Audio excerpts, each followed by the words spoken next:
Part 2, Understanding Mason's Academic Standing Policies.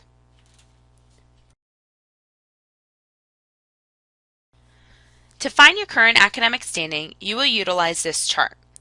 This retention chart can be found in the university catalog. Using the highlighted GPA and attempted credit hours from your academic transcript, you can find your current academic standing based on this chart. Starting with the credit level column all the way to the left, find your attempted credit hours. Your attempted hours are listed on your academic transcript. Scroll to the right in that row until you find your GPA. Look up to that column's title and find your current academic standing. For example, if you currently have 14 attempted credits, you fall in the first row. If your current GPA is a 1.75, you scroll over to the right until the second column, 1.75, falls in the warning column. You are on academic warning.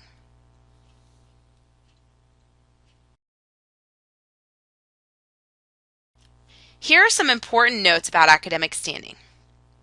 Academic standing is based on attempted credit hours. Attempted credit hours includes repeats of a class and even transfer credits. If you are a first semester transfer or freshman student, you will not be suspended regardless of your first semester GPA and attempted credit hours. This is the first semester grace period. However, it is important that you understand that academic standing you might have received if you were not in your first semester. This is because the academic standing requirements covered in the previous slide, the chart, will be imposed after your first semester. Therefore, if you do not improve your GPA, you may be at a high risk of being suspended based on your GPA. I will review ways to improve your GPA in a later portion of this presentation. Even after you improve your GPA and are in good academic standing, the semester's academic standing will always remain on your academic transcript. Understanding academic warning and probation.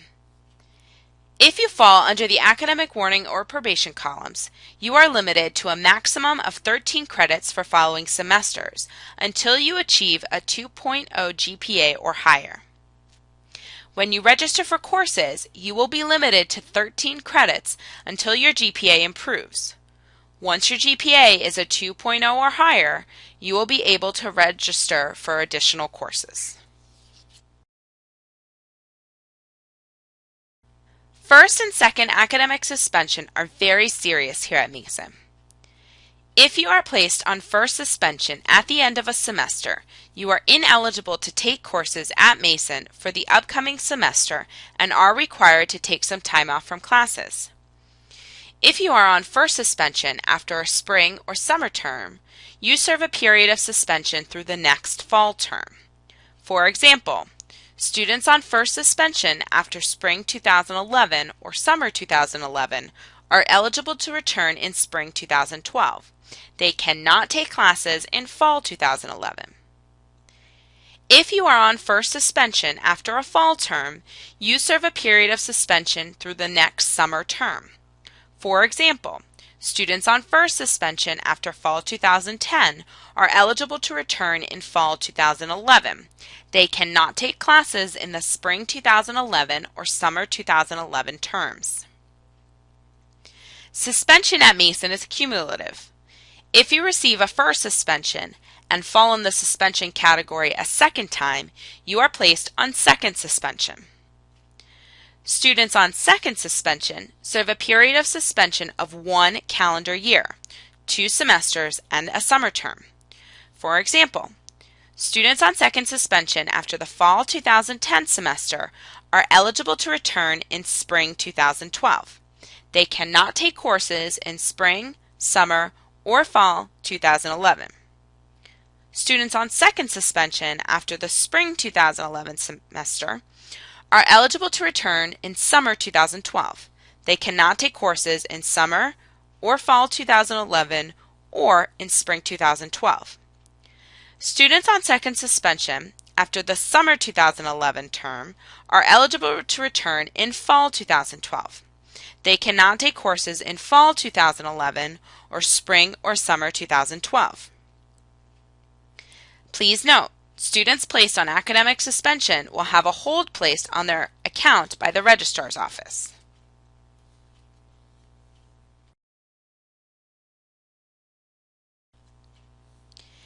Because suspension is a serious academic standing here at Mason, it is important that you understand some additional information about suspension.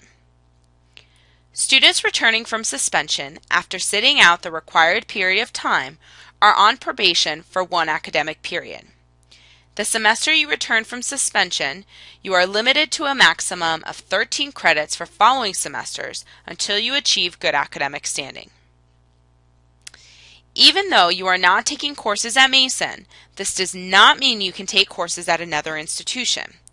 The purpose of sitting out during suspension is to evaluate your situation and think about what happened during the semester or semesters to prevent this from occurring again. For this reason, courses earned at other colleges, including community colleges, during the period of suspension from Mason are not accepted for the degree program. Therefore, you cannot take courses at another institution while on suspension and transfer the courses back to Mason. If you take courses at another institution after your suspension period is over, instead of immediately returning to Mason, and you wish to transfer these credits back to Mason, you must reapply to Mason to have these credits considered and evaluated by the Office of Admissions.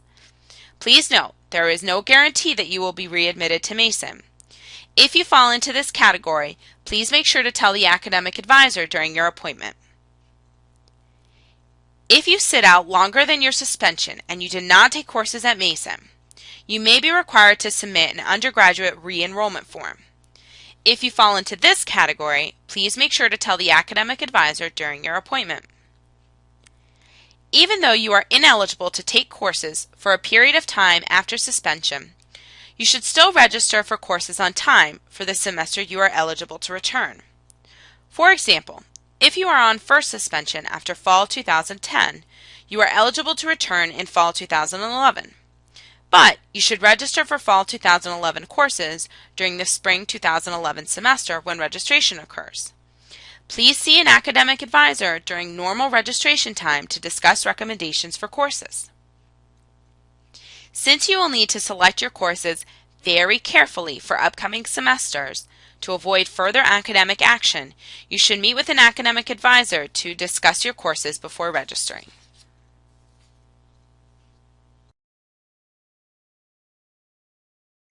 A dean's override of suspension is rare. However, students who meet certain criteria may request a dean's override of suspension. Please note, a dean's override of suspension does not remove the suspension from your academic record. It only permits you to take courses at Mason while on suspension. Undeclared students interested in submitting a request for an override of suspension must complete the following. Please read the list carefully.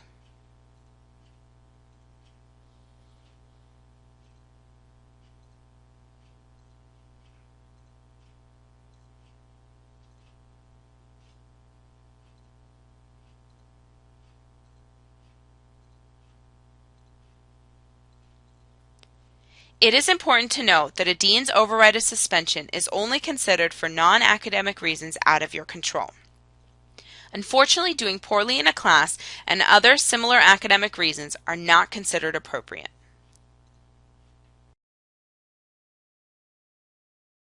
Since suspension at Mason is cumulative, as previously mentioned, a third suspension will result in academic dismissal.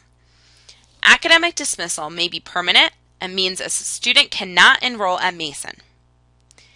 If a student wishes to return from academic dismissal, the student must be absent from Mason for a minimum of 3 years, meet the requirements outlined in the university catalog.